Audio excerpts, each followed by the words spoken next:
अस्सलाम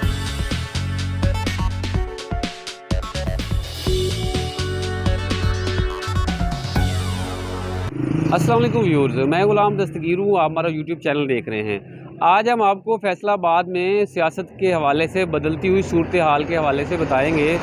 ज़िमनी इंतखाबात फैसलाबाद में 23 नवंबर को होने जा रहे हैं। अभी तक तो तमाम अफवाहें जो हैं वो दम तोड़ी हुई हैं, क्योंकि इलेक्शन के हवाले से कोई अपडेट नहीं आई। ये अपडेट ज़रूर है कि 23 नवंबर का शेड्यूल कायम दायम है। अब क्या होने जा रहा है, इलेक्शन की क्या सूरत हाल है, उम्मीदवारों जो लीगी उम्मीदवार हैं उनके लिए किन किन उम्मीदवारों ने या हलके के लोगों ने हमायत का ऐलान कर दिया, और इसके अलावा पीटीआई की जानब से गिरफ्तारियों देने का अमल क्यों शुरू कर दिया गया है। पीटीआई जो है क्या सोच रही है, इलेक्शन का तो उनकी जानब से बाइकाट किया गया है। किन किन कैंडिडेट्स ने गिरफ्तारियां दे दी हैं और उन्होंने क्या प्लानिंग कर रखी है, वो प्लानिंग आपको बताएंगे। और इसके अलावा अगली जो गिरफ्तारी है वो किसकी मुमकिन तौर पर हो सकती है, उस हवाले से आपको बताते हैं। एक केस मौजूदा अदालत लाहौर हाई कोर्ट में चल रहा है, उस हवाले से भी आपको अपडेट करते हैं।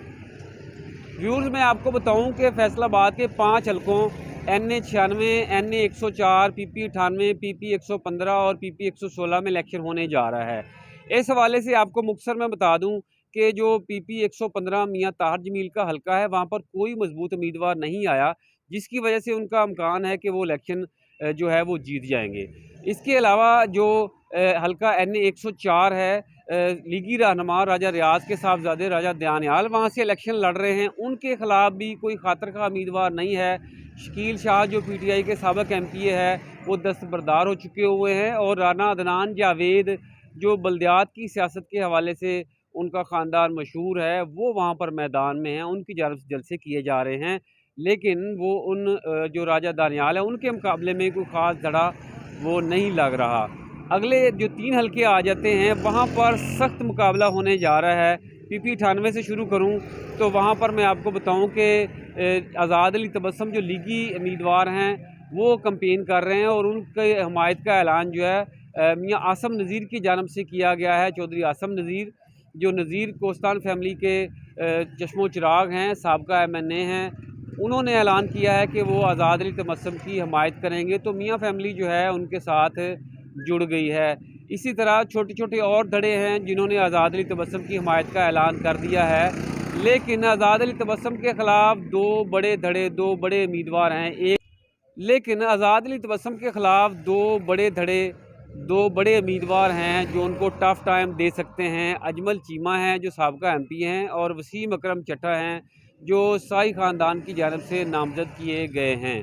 तो ये तो है PP 98 की सूरत हाल। PP 116 की बात करूँ तो राना सनाउल्लाह जो लीगी कायद हैं, उनके दामाद राना अहमद शहरयार जो हैं, उनकी जो हमायत है वो जो मुस्लिम लीगी रहनुमा हैं, और इसके अलावा इलाके के मुअज़्ज़िन हैं वो कर रहे हैं। बड़े बड़े जलसे किए जा रहे हैं। जो यूनियन कौंसिल के साबिक़ चेयरमैन हैं, साबिक़ कायदीन हैं, उनकी जानब से हमायत जो है वो सामने आ रही है, लेकिन उनके मुकाबले में साबिक़ MP असगर अली कैसर जो हैं वो उनके ख़िलाफ़ इलेक्शन लड़ रहे हैं, और उनका वो लग रहा है कि वहाँ पर भरपूर कंपटीशन होगा।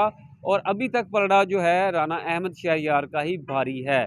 आगे मैं बढ़ूँ तो आगे आपको बताऊँ NA 96 वहाँ पर लीगी कायद तलाल चौधरी जो हैं उनके भाई बिलाल बदर चौधरी मैदान में हैं, लेकिन साबिक़ MNA मलक नवाब शेर वसीर वो जो हैं काफ़ी मुतहर्रिक हैं। तलाल बदर चौधरी के भाई की हमायत का ऐलान जो है मलिक शाहद ने किया हुआ है जो साबिक़ MPA है।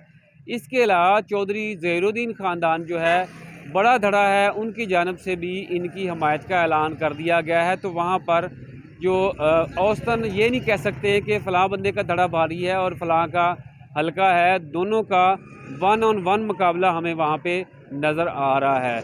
मैं मजमूई तौर पर आपको बताऊँ, ये 5 हलकों में जो इलेक्शन हो रहे हैं, उम्मीदवार तो कोई और हैं, लेकिन बड़े बड़े जो स्टून हैं उनके आपस में वहाँ पर हलके में इलेक्शन है। जैसे NA 104 में राजा रियाज का साहबजादा इलेक्शन लड़ रहा है, लेकिन राजा रियाज वहाँ पे कह लें कि वो इलेक्शन लड़ रहे हैं। और PP 116 में राना अहमद शहरयार बज़ाहिर तो वो हैं, लेकिन जो इम्तहान है वो राना सनाउल्लाह का है। इसी तरह NA 96 में तलाल चौधरी का इम्तहान है। इसी तरह PP 115 में चौधरी आबद शेर अली के जो दरीना साथी हैं मियाँ ताहर जमील, वो इलेक्शन लड़ रहे हैं। तो वहाँ पर चौधरी शेर अली ख़ानदान का और चौधरी आबद शेर अली का इम्तिहान है।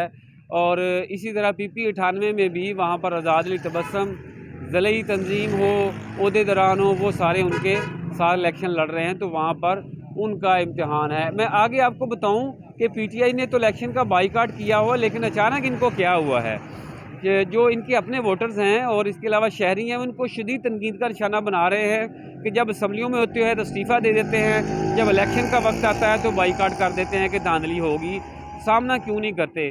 अब इनकी जानब से हमारे ज़राए का कहना है कि साहबज़ादा हामिद रज़ा ने गिरफ़्तारी दी है, पुलिस ने उनको गिरफ़्तार किया है। इसी तरह जुनैद अफसर साई PP 98 से हैं, उन्होंने अपनी गिरफ़्तारी दी है और इनकी जानब से एक केस दायर किया गया है मौजूद अदालत में और ये प्ली इख्तियार की गई है कि इनका केस जो है यहाँ पर 9 मई के हवाले से एक तरफा हुआ है। केस दायर किया गया है और प्ली इख्तियार की गई है कि वहाँ पर इनको सुना जाए और उनके केस का फ़ैसला जो आया है उस हवाले से रिव्यू किया जाए और स्टे आर्डर दे दिया जाए। ये इस तवक्को में है कि उनको बहाल कर दिया जाएगा, इसलिए इन्होंने खुद गिरफ़्तारियाँ दे दी हैं, दूसरी सूरत में ये छुपे हुए थे। इसी तरह आइंदा जो गिरफ़्तारी वो तवक्को है हैदर खरल जो NA 96 से नाअहल हुए हैं, उनकी जानब से गिरफ़्तारी मुतवक्के है। हाजी इस्माइल सीला की जानब से और शेख शाहिद जावेद जो हैं उनकी जानब से गिरफ़्तारी मुतवक्की अगली है। लेकिन देखें PTI ने ये तुर्क का पत्ता जो फेंका है, आया कि इनके काम आता है या इनको जेल की सज़ा जो है भुगतनी पड़ेगी। और 23 नवंबर को क्या होने जा रहा है और इसके अलावा आइंदा क्या होने जा रहा है, या आइंदा 24 घंटों बाद सारी सूरत वाज़ेह हो जाएगी। आया कि 23 नवंबर को इलेक्शन होगा या ये उम्मीदवार जो PTI के दोबारा बहाल होंगे। व्यूज़ आज के लिए इतना ही, आइंदा वीलॉग के साथ दोबारा हाज़िर होंगे। तब तक के लिए हमें इजाज़त दें। हमारे YouTube चैनल क्राइम डायरीज़ को सब्सक्राइब कर लें ताकि आपको खबरें मिलती रहें।